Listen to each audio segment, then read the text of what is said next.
राधे गुरुजी। राधे राधे। गुरुजी मेरा प्रश्न है कि गुरुजी मेरी शादी को 15 साल हो चुके हैं। गुरुजी मैंने अपनी तरफ से अपने पति से और अपने पूरे परिवार से पूरी तरह से निभाने की कोशिश की थी। गुरुजी आज भी मैं उन लोगों को दिल से प्यार करती हूँ, पर गुरुजी वो लोग मुझसे बहुत नफरत करते हैं। आए हैं? नहीं गुरुजी मैं अकेली आई हूँ, वो तो मानते ही नहीं है। तो पति आपके साथ रहते नहीं है? नहीं गुरुजी उन्होंने दूसरी शादी कर रखी है। कर ली तो आपको तलाक दे दिया? नहीं गुरुजी मैं 10 साल से उनके मम्मी पापा के साथ रहती थी। उन्होंने तो फिर आपकी इजाजत के बिना उन्होंने दूसरा विवाह किया है तो कानून इजाजत नहीं देता? गलत है कानून के हिसाब से। गुरुजी मैं अपने सास ससुर के साथ रहती थी, मेरा एक बेटा है 13 साल का। तो गुरुजी अब उन्होंने मुझे अपने घर से भी निकाल दिया है। अब गुरुजी आप बताइए मेरे लिए अब क्या रास्ता है। तो आपने अपने पति से बात की, उन्होंने ऐसा क्यों किया, क्या कहना है उनका? गुरुजी वो शुरू से बस यही कहते हैं मुझे तेरे साथ नहीं रहना। तो फिर विवाह क्यों किया था उन्होंने? कहते हैं मैं छोटा था, 18 साल का था, मेरे अंदर दिमाग नहीं था। तो दिमाग नहीं था तो फिर बच्चा पैदा क्यों किया? वही गुरुजी उनके आगे कोई जीत नहीं सकता ना। दिमाग नहीं था तो बच्चा भी पैदा कर लिया, और जब दिमाग आया तो दूसरे के संग सेट हो गए, और खुद की पत्नी अब बुरी लग रही है। इन लोगों को उल्टा लटका के मिर्ची का धुआं देने की जरूरत है। गुरुजी अब आपको मैं उपाय बताता हूँ। जी गुरुजी। उन्होंने विवाह कर लिया दूसरा? हाँ जी गुरुजी, उनके 2 बच्चे भी हैं। तो आपने क्यों होने दिया? गुरुजी मुझे बताया नहीं, तो मेरे सास ससुर ने मुझे गुमराह किया। तो पुलिस कंप्लेंट करिए, पुलिस का सहयोग लीजिए आप। और गुरुजी मैं 15 साल से अपने ससुराल में रहती हूँ, तो मेरी ननद मेरे सास सब कहते हैं कि मैं लालची हूँ इसलिए उस घर में रहती हूँ, मेरे को प्रॉपर्टी का लालच है। तो वो अपनी दूसरी पत्नी के संग रहता है, 2 बच्चे हो गए उसके, और आपने कोई ऑब्जेक्शन नहीं लिया? नहीं गुरुजी मैंने सोचा चलो जो ये कर रहा है वो कर रहा है, मेरा कर्म है, मैं अपना कर्म निभा रही थी गुरुजी। नहीं नहीं, ऐसे केस में क्या करना चाहिए कि जो आपके पति यदि किसी और महिला के संग हैं तो आपको तुरंत महाकाली बन करके उसकी छाती में चढ़ जाना चाहिए। आप यदि उसकी छाती में चढ़ जाती और 2-4 जमाती पुलिस को ले जाती कि ये महिला हमारा घर बिगाड़ रही है, हमारे पति को फंसा रही है, तो वो महिला सरेंडर हो जाती, आपका पति आपके पास आ जाता। गुरुजी लेकिन उनके मम्मी पापा ने ये बोला कि अरे बोला, देखो मम्मी पापा मैटर नहीं करते, पत्नी होना, पत्नी का पावर कब अपनाओगी? पत्नी होना, पति तो तुम्हारा है। जी अब गुरुजी। तुमने नहीं ध्यान दिया तो तुम्हारे पति को दूसरी ले गई कि नहीं? जी गुरुजी। फिर इसलिए साम दाम दंड भेद हमारे यहाँ सब विधान है। समझाती पति को शांति से क्या पराई औरत के चक्कर में ना पड़ो। पुलिस कंप्लेंट कराती, आप नहीं मानता तो जो जिसके संग चक्कर था उसकी छाती में चढ़ के आपको और अपने पति के साथ न्याय करना चाहिए था, उसको चंगुल से हटाना चाहिए था। गुरुजी स्त्रियों का घर स्त्रियां ही बिगाड़ती हैं।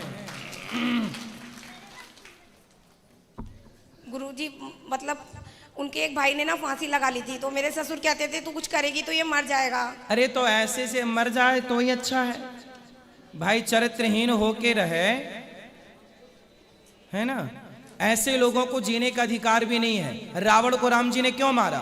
तुम दूसरों की औरतों की तरफ नजर डालोगे, ऐसे लोगों को मर जाना सही है। ताही बधे कछु पाप न होई, ऐसे लोगों का मर जाना उत्तम है। ऐसे लोग मर जाए तो ही अच्छे।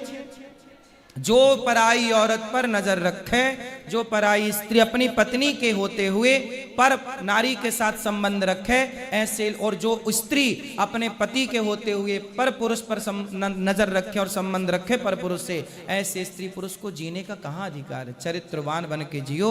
चरित्रहीनों को तो रावण जैसों को राम जी ने मार ही दिया था। बाली को भी इसी चक्कर में मारा, क्योंकि बाली ने भी सुग्रीव की पत्नी का हरण ही तो किया था।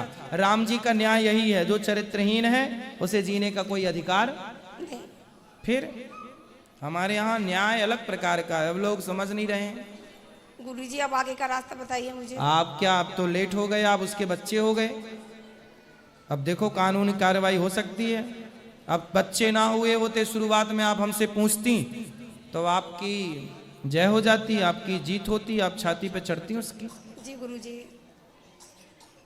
अब तो उसका भी घर बिगड़ गया, और उसकी उसने पहली शादी की कि उसका भी कोई दूसरा विवाह है आपके पति? उसका भी दूसरा विवाह है गुरुजी। तो फिर आपके पति से ही उसके 2 बच्चे हुए? हाँ जी गुरुजी, पहले पति से भी एक बेटी है गुरुजी। उसकी? हाँ जी तो वो अपने पति को क्यों छोड़ दी? उसका पति सर गुरुजी एक्सपायर हो गया था। अच्छा, इसलिए फिर सती प्रथा स्टार्ट हुई थी।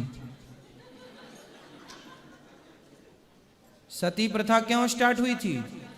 इसीलिए कि खुद का चला गया तो दूसरे का बिगाड़ दिया, दूसरे को खींच लिया। लो, इसलिए सती प्रथा स्टार्ट हुई थी। हर कार्य का कारण है, ये कारण निकल के आया। इसलिए फिर बाद में फिर राजा राम मोहन राय ने बंद कर दी। अब राजा राम मोहन राय कहाँ हैं? तो ये सब परंपराएं बंद हुई। उसके बाद अब देखो ये समस्याएं खड़ी कि इनके पति चले गए इनके हाथ से। गुरुजी मतलब सब लोग कहते हैं मुझे दूसरी शादी करनी चाहिए, लेकिन मैं नहीं करना चाहती गुरुजी। ये सलाह तो हम आपको नहीं देंगे। हम तो आपको ये सलाह देंगे कि अपने पति के पास ही खुश रहो। आपके पति दूसरा विवाह कर लिए हैं और आपको यदि स्वीकार है तो आप भी रहो साथ में, दोनों लोग रहो। लेकिन गुरुजी वो मुझे रखने के लिए तैयार नहीं है। मैं तो 15 साल से रह रही हूँ गुरुजी। तो दोनों लोग तैयार नहीं हैं? उसकी पत्नी जो जिसके साथ वो हैं वो तैयार नहीं है? गुरुजी मैंने उससे तो कभी बात नहीं की, पर वो मेरे पति तो जो पति है, आपके साथ रहने को तैयार अभी भी नहीं है? वो 10 साल से मेरे साथ नहीं रहते गुरुजी। उन्होंने अपने मम्मी पापा। आपने आखिरी बार बात कब की उनसे? गुरुजी अभी आखिरी बार मेरी बात हुई है 3 महीने पहले।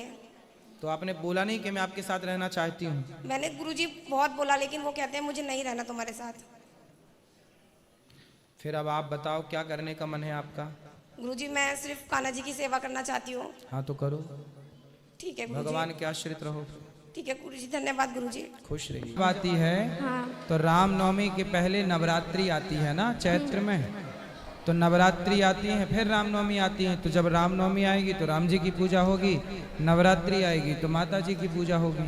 अच्छा, और गुरुजी जैसे व्यक्ति जब बुरे कर्म करता है तो भगवान उसकी सजा उसको अगले जन्म में क्यों देते, उसी जन्म में क्यों नहीं देते? नहीं, उसी जन्म में भी मिलती है। दुर्योधन ने द्रौपदी के कपड़े उतारे, चीरहरण कराया, तो उसी जन्म में उसका सत्यानाश हुआ। हाँ। रावण ने सीता मैया को चुराया तो उसी जन्म में उसका सर्वनाश हुआ। तो उसी जन्म में भी मिलता है। कुछ रह जाते हैं छोटे मोटे तो फिर अगला। और गुरुजी हमें आपसे गुरु दीक्षा लेनी है।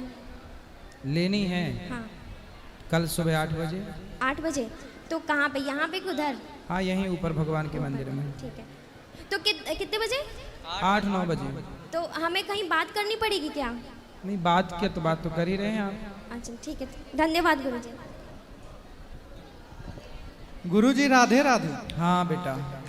गुरुजी मैं बहुत मतलब गरीब परिवार से हूँ, और जब मैं यहाँ आता हूँ तो हमारे माँ बाप बोलते हैं कि ये पैसे कुछ जोड़ लिया होगा तो मतलब जा रहा है वृंदावन। तो यहाँ जब हम आते हैं तो कुछ मतलब जो हमसे हो सकता है टूटी फूटी छोटी सेवा करते हैं। सही है, पैसे कमाओ और खूब अपना नाम कमाओ, अपने लिए कुछ अच्छा काम करो और पैसे कमाओ मन लगा के। जी गुरुजी पैसा कमाते हैं। बताओ। और 2 लाइन आपके लिए लिखा था गुरुजी। बोलो बोलो। मतलब जीवन हमारा बहुत मतलब गरीबी से गुजरा है। अब ज़्यादा कुछ याद नहीं है। जो याद है वो सुनाओ। सोचा बहुत कुछ था पर कुछ चलो याद कोई नहीं। सोच लो, फिर अभी तब तक दूसरी बात कर लो। को तो 2 रुक लाइन जाओ, सुना दूं बस। पाठक जी रुक जाओ, बोलो। गुरु ही जप है, गुरु ही तप है, गुरु ही है जीवन का आधार।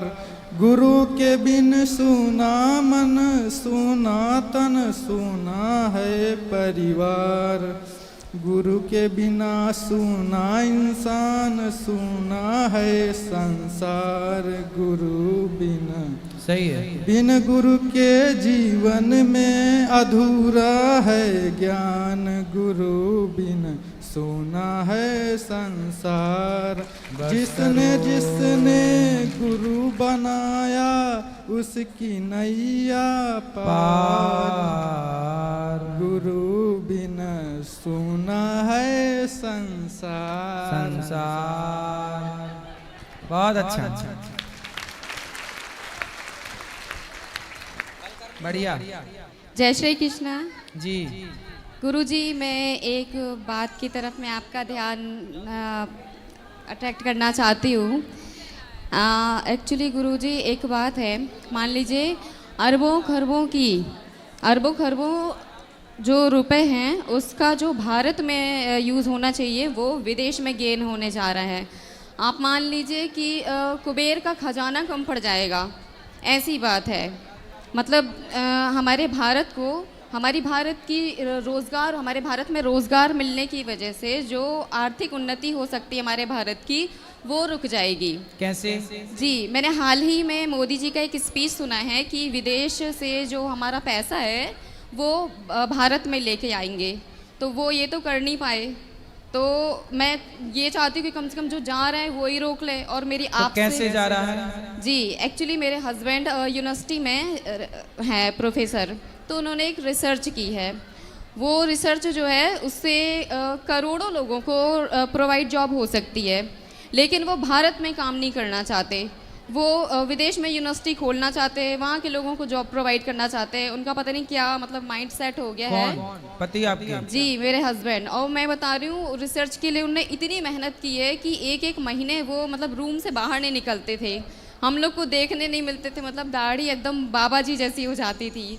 इतना हम लोग ने मतलब उनसे दूर रहे हैं। वो उनने भी बहुत मेहनत की है और मैं बिल्कुल इसके खिलाफ हूँ कि जब इन्होंने इतनी मेहनत की है तो वो विदेश तो बिल्कुल नहीं जाएं। ये तो हमारे भारत में होना चाहिए। हाँ, यूनिवर्सिटी भारत में होगी तो भारत के लोगों जी, को लाभ मैं मिलेगा। इतना परेशान हुई, मैंने ठाकुर जी से अर्जी लगाई, उनने मेरे तो को आपके पति आए नहीं बात जी करते? हाँ, मैं लेके आई हूँ। कहाँ हैं आपसे अनुरोध है कि आप उनको समझाइए, बात कराइए। जी आप ही बुलाइए गुरुजी।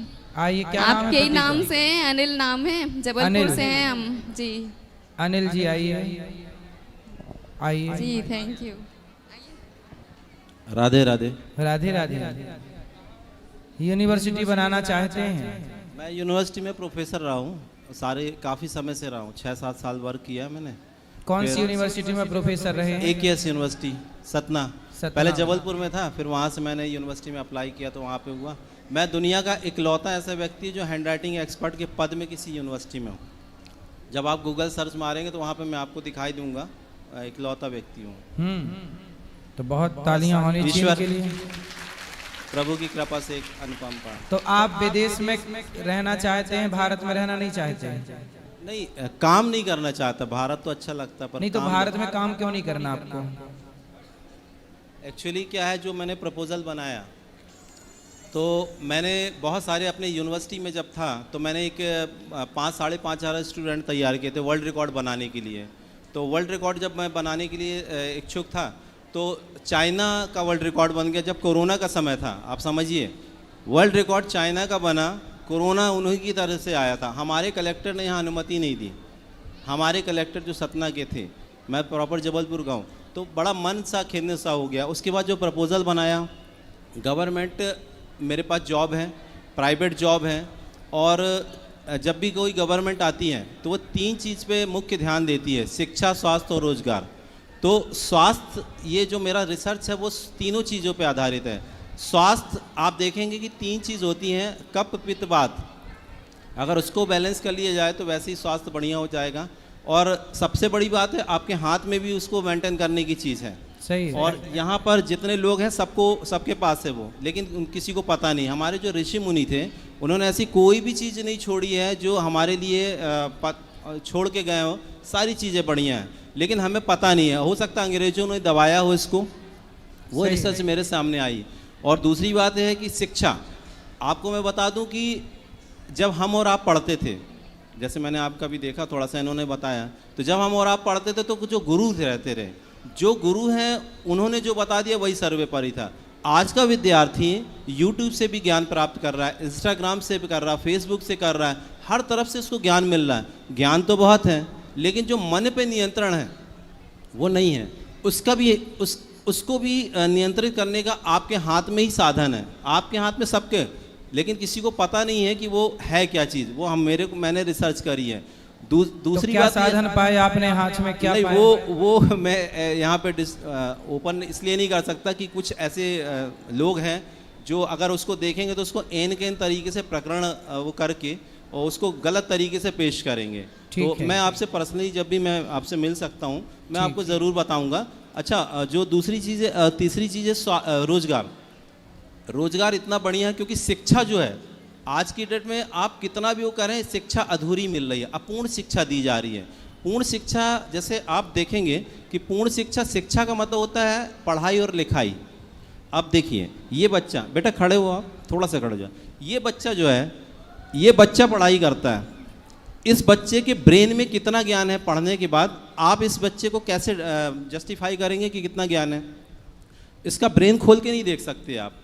इसको अगर अपने ज्ञान को सामने लाना है तो या तो ये बोलेंगे, बोल के प्रेजेंट करेंगे। तो अगर गवर्नमेंट जॉब निकलती तो वो कहते हैं हम इंटरव्यू में देखेंगे, पहले हमें आपका ज्ञान देखना है। तो ज्ञान लिख के ही प्रेजेंट कर सकते हैं, लिखाई का कोई भी सिस्टम नहीं है। शिक्षा अधूरी जा रही, पढ़ाई पे फोकस है, लिखाई पे कहीं पे कोई फोकस नहीं है। लिखाई वो चीज़ जो प्रेजेंट करती है, गवर्नमेंट ये कहती है, एम्प्लॉय ये कहता है, जो भी जहाँ पे सिलेक्शन होता है, चाहे वो शिक्षा को, वो ये कहते हैं कि आप काले हैं, गोरे हैं, मोटे हैं, ताजे हैं, गांव से हैं, कहीं से भी बिलोंग करते हैं, हमें आपको देखना नहीं है, हम आपका ज्ञान देखना चाहते हैं। और ज्ञान देखेंगे तो ही, तो इस बात को लेकर मैंने बहुत सारी चीज़ें करी हैं और मैं बहुत काफ़ी फेमस हूँ, अगर आप जबलपुर में भी और वहाँ पे भी, तो लोग जानते हैं। उसके बाद मैं अपना प्रपोजल लेके सांसद, विधायक, मंत्री, संतरी, जिनके पास भी पहुँचा, कुछ ने देखा, कुछ ने नहीं देखा। जितने भी लोग हैं, अगर मैं जाता हूँ तो उनको ये लगता है, जैसे जनरली होता है, आपके पास भी लोग आते तो लगता है लेने के लिए आया, कुछ नेता लोग हैं या जो भी है, उनको कभी ये नहीं लगता कि ये बंदा कुछ दे सकता है। तो मैं देश हित में इतना मैं परेशान हुआ। नेताओं के पास जाओ तो उनको लगता है चंदा मांगने कुछ ऐसे भी नेता मिले, सांसद हैं, विधायक, मैं नाम नहीं लूंगा, उन्होंने जब देखा प्रपोजल तो बोले यार बहुत बढ़िया है प्रपोजल, मुझे पेन ड्राइव में दे दो। पेन ड्राइव में मैंने दिया भी, लेकिन उसके बाद वो कर नहीं पाए क्योंकि मेरे बगैर उस प्रपोजल का कोई वैल्यू नहीं है। तो वो वहीं के वहीं पे ख़राब हो गया। अब चक्कर ये कितना भटके, कितना संघर्ष करें, लेकिन अगर मैं विदेश में अप्लाई करता हूँ, वहाँ बड़ा सिस्टमेटिक तरीके से उसको बहुत जल्दी से वो होगा। हमारे देश का दुर्भाग्य बोले, भाग्य बोले, जब ये चीज़ वहाँ चली जाएगी, वहाँ से यहाँ आएगी तो महंगी हो जाएगी, तब उसकी इज्जत करेंगे और इज्जत भी करेंगे, महंगी भी हो जाएगी। आप सही कह रहे हैं। और आप सबको एक बात बताऊं, हमारे देश में टैलेंट की कदर नहीं है। हमारी सरकारें, हमारे राजनेता ये टैलेंट की कदर करते तो सुंदर पिचई जैसे लोग अमेरिका के लिए क्यों काम करते, भारत के लिए काम करते। तो मैं नेताओं के चक्कर बहुत काट चुका हूँ। उसके बाद इन्होंने बोला कि इन्होंने 1-1.5 महीने का टाइम दिया। मैंने कहा जहाँ जहाँ ले चलती हो तुम भी धक्के खा लो। 4 दिन से ही आपके यहाँ पे भी धक्के खा रही हैं, तो हो सकता नहीं, व्यस्तता थी, मैं देख रहा था, व्यस्तता थी। और हर जगह से मुझे अच्छा लगा, मैं बोल सकता हूँ कि मैं आपसे बात तो कर पा रहा हूँ, लोगों से बात भी नहीं कर पाया। और मैं ये देख रहा हूँ कि इन्होंने और भी लिस्ट बनाई है। अच्छा, धीरेन्द्र शास्त्री जी के पास भी जाएंगे। और मेरा एक छोटा सा आपके लिए प्रस्ताव है कि मेरे मन में भी अभी हमारे पास ना एक गुरुकुल है जिसमें 150 बच्चे पढ़ते हैं। गुरुकुल में गौरी गोपाल गुरुकुल है। बच्चों का रहना, खाना, पढ़ना, लिखना सब निःशुल्क है यहीं पर। अब मेरे मन में एक विचार आया कि मैं एक स्कूल बनाऊं, कक्षा 1 से लेके 12वीं तक, फिर उसके बाद एक यूनिवर्सिटी भी बनाऊंगा। पर अभी स्कूल CBSE बोर्ड का होगा जहां शिक्षा होगी। बट मैं चाहता हूं कि हमारे वेद पुराणों का जो सार है, गीता है, उपनिषद हैं इत्यादि, जो जिससे हम सबको बहुत अच्छा ज्ञान प्राप्त हो सकता है, जो कि सरकार उसे नहीं पढ़वाती किसी भी स्कूल कॉलेज में। तो मैं चाहता हूं कि हमारे बच्चों को इंग्लिश तो आए, शिक्षा तो हो, बट संस्कार भी हो।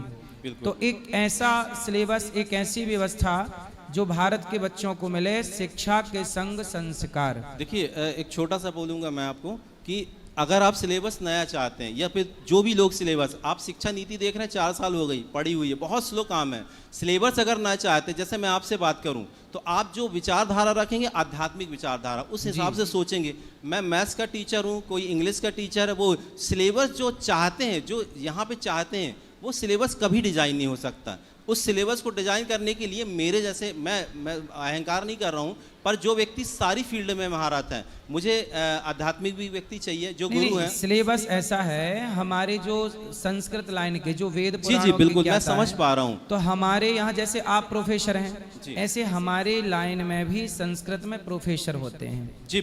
इस लाइन में जो प्रोफेसर हैं, जो हमारे यहाँ बहुत उच्च कोटि का ज्ञान रखते हैं, हम सब मिलके एक सिलेबस तैयार करेंगे, एक छोटा सा, जो सिलेबस हमारा अपना होगा, और वो हम इसलिए ऐड करेंगे ताकि हम बच्चों को शिक्षा तो सरकार के सिलेबस से मिल ही जाएगी, संस्कार हमारे सिलेबस से प्राप्त होगा, तो संस्कार और शिक्षा का समन्वय हो। मैं आपको बहुत अच्छा लगा। मैं आपको एक प्रस्ताव देता हूँ इस बार। मैं बहुत जगह भटक चुका हूँ, चूँकि आप भी वही कर रहे हैं, चलिए मैं आपसे बोलता हूँ करने के लिए।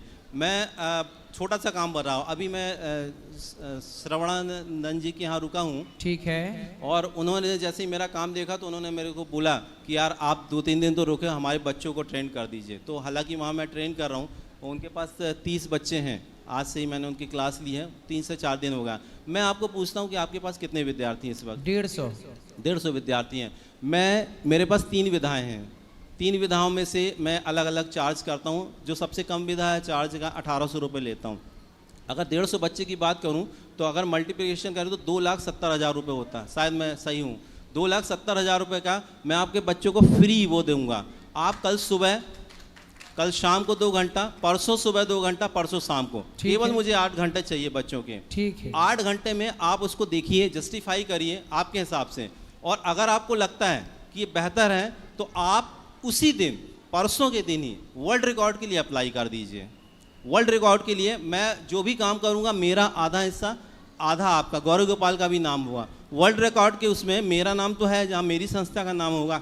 मैंने एक ऐसी यूनिवर्सिटी से जहाँ था मैं रिज़ाइन कर चुका हूँ, क्योंकि मुझे ऐसी जगह काम नहीं करना। कुछ आपका भी सुना था, मुझे अच्छा भी लगा कि काम कर रहे हो तो अपने लिए करो, लोगों के लिए करो। वहाँ पे मैं बंधा हुआ था। आज मैं जिस तरीके से बोल पा रहा हूँ, तो मैं अगर यूनिवर्सिटी में होता तो नहीं कर पाता। तो मैं अभी रिज़ाइन करके ही आया हूँ। तो मैं आपसे चाहता हूँ, मैं कहता हूँ कथाओं में कि नौकरियाँ लेने वाले नहीं, नौकरियाँ देने वाले बनो। बिल्कुल बिल्कुल, हम और आप नौकरी देने वाली में, मेरे पास पूरा प्रस्ताव है, मैं आपको बता रहा हूँ। उसके बाद आप वर्ल्ड रिकॉर्ड के लिए आप बाहर जा रहे हैं। मैंने अभी यहाँ पे 2023 में देखा है, अभी मैंने वहाँ पे बच्चों से बात की तो उन्होंने बोला 16,000 विद्यार्थी हमारे पूरे वृंदावन में हैं, मतलब जो गुरुकुल में रह रहे हैं। और अगर वैसे अवलोकन करें तो लाखों हैं। तो आपके नेतृत्व में केवल 90 दिनों के अंदर सारे 16,000 विद्यार्थियों को मैं गारंटी दे रहा हूँ कि मैं वहाँ पर प्रभु की कृपा से, मेरी क्या हिम्मत है, हम सबको वो करके देंगे। जब आप विदेश से लौट के आएंगे तो मैं यहाँ पे रेडी रखूँगा बच्चे। ठीक है, अभी और उसके बाद वो जब रेडी रखूँगा मैं बच्चों को, और उसके बाद यहीं पर जिस दिन वर्ल्ड रिकॉर्ड बनेगा, आपके साथ में योगी जी के यहाँ पे हम बुलाएंगे उनको हमारे ही मंच से, और वहाँ पे मैं अपना प्रस्ताव, जो गवर्नमेंट नौकरी का प्रस्ताव वो, और उसके अलावा जितना पैसा आएगा, मैं आपको आश्वासन देता हूँ, वर्ल्ड रिकॉर्ड बनने के बाद मिनिमम 1 साल में, हालांकि 500-600 करोड़ बोलूँगा तो आपको लगेगा ज़्यादा, मैं मिनिमम अमाउंट बता रहा हूँ, 90 करोड़ रुपये में 101% आप बोलेंगे लिखित में, और 40% आपका नहीं। हमें देखो, हमें पैसे नहीं चाहिए, पहले सुन तो लीजिए। हम तो ये चाहते हैं कि हमारे देश में उच्च कोटि की शिक्षा हो, पैसे का कोई मैं बता रहा हूँ आपको। 40% आपको इसलिए दूंगा कि आप बहुत अच्छा, मतलब आपका जेब में नहीं जाएगा वो, जो आपका विस्तार है गौरी गोपाल का वो 40%, और 20% जो पैसा बचेगा उसमें मैं आपका जो स्कूल डालने का है और यूनिवर्सिटी, 1 रुपए लगाए बगैर 18 महीने के अंदर, केवल 18 महीने के अंदर आपकी यूनिवर्सिटी यहाँ गौरी गोपाल में बिल्कुल तैयार हो जाएगी 101%। तो आप ऐसा करिए कि हम एक यूनिवर्सिटी तो बनाएंगे ही जी। हम जो CBSE बोर्ड स्कूल बनाएंगे ना जी, वो स्कूल पूरा निःशुल्क होगा जी। हम वहाँ किसी बच्चे से कोई चार्ज नहीं लेंगे जी, जी। और हम समाज को ये बताना चाहते हैं, इस देश को, कि शिक्षा पैसे में नहीं, फ्री में भी दी जा सकती है, यदि नियत है तो। नहीं, ये बहुत अच्छी बात है, लेकिन हम यहाँ पर जो शिक्षा देंगे स्कूल में तो ठीक है, लेकिन जिस तरह से जो डोनेशन आती, चीज़ें आती हैं विदेश से, ये यूनिवर्सिटी एक ऐसी यूनिवर्सिटी होगी, ऐसा नहीं जो आप यूनिवर्सिटी सोच रहे सिलेबस की, वो यूनिवर्सिटी नहीं रहेगी। हाँ। ये यूनिवर्सिटी पढ़ाई की नहीं, लिखाई की और रोजगार की रहेगी। यहाँ से हम ट्रेन करके, जो हम 16,000 बच्चों को यहाँ पे ट्रेन करेंगे, वो पूरे इंडिया बेस पे भेजेंगे, और उनकी जो गवर्नमेंट जॉब है, जो या प्राइवेट सेक्टर है वहां पर हम उसको रोजगार देंगे। ठीक यानी है। कि वृंदावन में कोई भी बंदा ऐसा नहीं रहेगा जो बेरोजगार रहेगा। सही है। ये प्रभु की कृपा से। आप सही है। बताइए तो मैं बिल्कुल प्रस्ताव आपके अभी सामने आप रखता हम हूं। बैठेंगे ऊपर आपके जी। साथ, तो आप और हम मिलके एक यूनिवर्सिटी प्लान कर सकते मेरे हैं पास पूरा प्लान है। जिससे बच्चों का, इस देश का भला हो। क्योंकि शिक्षा, इस तरह की महंगाई शिक्षा की है, मैं चाहता हूँ शिक्षा सस्ती हो बिल्कुल सस्ती हो जाएगी। और बिल्कुल सस्ती के साथ साथ ऐसी शिक्षा हो जो हमारे काम की हो। आज बहुत सारी शिक्षा हम सबके काम की है ही नहीं। आज शिक्षित लोग भी रिश्ते, अब देखो ना IAS IPS लोग आत्महत्या कर लेते मैंने हैं। ट्रेन किया है सर IPS जितने भी IPS लोग हैं मेरे अभी स्टूडेंट हैं। एक बंदा है वो 10 साल से मेहनत कर रहा था और वो चलती फिरती कानून की किताब बन गया था, लेकिन जब वो लिखता था तो वो लिखने में उसकी वो चीज़ नहीं थी। जब मैंने उसे ट्रेन किया 10 साल बाद, आज की डेट में वो सिविल जज में है जबलपुर हाई कोर्ट में। जबलपुर हाई कोर्ट में सिलेक्शन हुआ है, और इसलिए क्योंकि बच्चा पढ़ाई तो कर रहा है लेकिन लिखाई के माध्यम से अपनी बात को प्रेजेंट नहीं कर पाता है, तो उसका सिलेक्शन नहीं होता। तो बच्चे को और पेरेंट्स को ये लगता है कि वो पढ़ाई ही नहीं किया उसने, और उसको पीटते हैं या जो भी बोलते हैं, लेकिन उसका सिलेक्शन, वो बेचारा ठेला चलाने पे, रिक्शा चलाने पे मजबूर है, जबकि वो सिलेक्शन का अधिकारी है। चलिए अभी हम आपसे बात जी, करेंगे ऊपर। जी, आपसे धन्यवाद, मिलेंगे, धन्यवाद। जरूर मिलेंगे। प्रणाम महाराज जी। जी परम पूज्य महाराज जी के चरणों में प्रणाम करते हुए इस पांडाल की शोभा बढ़ाने वाले दूर दूर से आए हुए सभी रसिक भक्तों को मेरा सप्रेम सादर प्रणाम। बोलो बेटा। गुरुजी मेरा आपको कुछ सुनाना चाहता हूँ। क्या? मैं राधा और मतलब कृष्ण और गोपियों का एक संवाद सुनाना चाहता हूँ। जल्दी सुनाओ। प्रत्यागृत्य मुनिः क्षणं विषयतो यस्मिन् मनोधिष्यते वालासौ विषये सुधित्सति ततः प्रत्याहरन्ति मनः यस्य स्फूर्तिलवाय हन्तहृदये योगी समोत्कण्ठते मुग्धेयवत् पश्यतस्य हृदयान् निष्क्रान्तिमा काङ्क्षते निष्क्रान्तिमा काङ्क्षते। श्री कृष्ण का चिंतन करते करते वस्तुतः गोपियों का मन पूर्णमय श्री कृष्णमय बन गया था। वह अपना लौकिक कार्य नहीं कर पाती थी, इसलिए वह अपने हृदय से श्री कृष्ण को बाहर निकालने का प्रयत्न कर रही थी। एक बार नारद जी जा रहे थे, उन्होंने सोचा गोकुल की यह गोपी ध्यान लगाकर बैठी थी। पूछने पर पता चला कि वह अपने हृदय से श्री कृष्ण को बाहर निकालने का प्रयत्न कर रही है। यह बात सुनकर के नारद जी माथा पीटकर कहने लगे, बड़े बड़े ऋषि मुनि प्रत्याहार के द्वारा अपने मन से विषयों को निकालकर अपना मन श्री कृष्ण में लगाना चाहते हैं। उसी भगवान को यह बाला अपने हृदय से निकालकर अपना मन सांसारिक कार्यों में लगाना चाहती है। महान योगी जन जिसकी झलक पाने के लिए उत्कंठित रहते हैं, उसी भगवान को यह बाला अपने हृदय से निकालना चाहती है। धन्य है गोपी, धन्य है। इन्हीं शब्दों के साथ मैं अपनी वाणी को विरा देता हूँ। वाह, खुश रहिए। प्रणाम गुरुजी। राधे राधे गुरुजी। राधे बेटा। मेरा 2 प्रश्न है। बोलो। जब माता गांधारी ने भगवान कृष्ण को श्राप दिया था तभी तुम्हारा पूरा वंश मर जाएगा, पर प्रद्युम्न जी क्यों नहीं मरे? कौन नहीं मरा? प्रद्युम्न जी। प्रद्युम्न। हाँ। देखो, उस श्राप के कारण ही सभी लोग आपस में लड़के भगवत धाम, वो लीला थी लड़ना। प्रद्युम्न जी भी भगवत धाम चले गए, अनिरुद्ध भी चले गए, पर अनिरुद्ध के पुत्र वज्रनाभ रह गए। एक रह गए थे वज्रनाभ, तो उनके ही वंश आज भी है। बाकी सब आपस में सब भगवत धाम चले गए थे। सुखदेव जी तो भगवान के अवतार थे, पर उसका नाम 24 अवतार में क्यों नहीं लिया जाता है? क्योंकि वो राजा परीक्षित जी को श्राप से मुक्त करने के लिए अवतार हुआ। 24 अवतार की गिनती पुराणों में है। सुखदेव भगवान, इसलिए तो कहते ना हरि अनंत हरि कथा अनंत। भगवान के अवतार सिर्फ 24 हैं ऐसा नहीं, बहुत अवतार हैं, लेकिन पुराणों में उल्लेख 24 का है। पर सुखदेव जी एक विशेष कार्य के लिए, श्राप से मुक्त करने के लिए परीक्षित जी को भागवत सुनाने के लिए आए, और उतना कार्य करके वो अपने धाम चले गए। राधे राधे गुरुजी। राधे राधे। राधे राधे गुरुजी। जी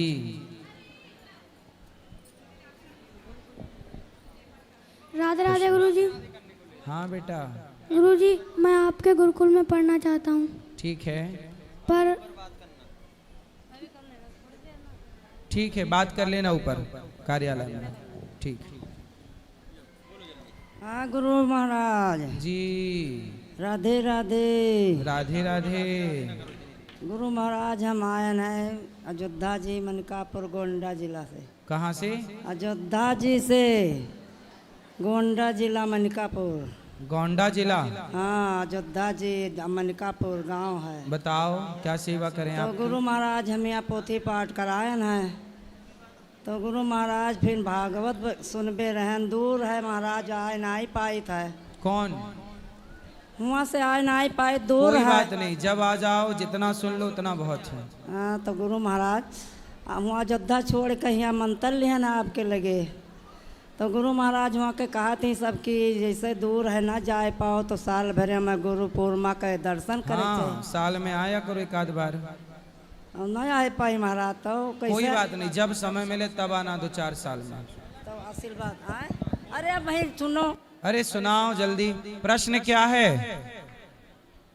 जमाना है गुरु महाराज एकादशी में, हाँ जैसे सुबह द्वादशी कहे शाम को कहा तो सौकेरे खाई लियो, जैसे सूरज ना वो बैठे तो खाई लियो, और रोजे दिन मतलब रात को पानी दूध वगैरह फल खा सकी थे। पूरा ध्यान खाने में है एकादशी के दिन भी? क्यों? हाँ पूरा ध्यान खाने में है? नहीं, जैसे रात का यह पनिया उनिया नहीं पिए चाहिए।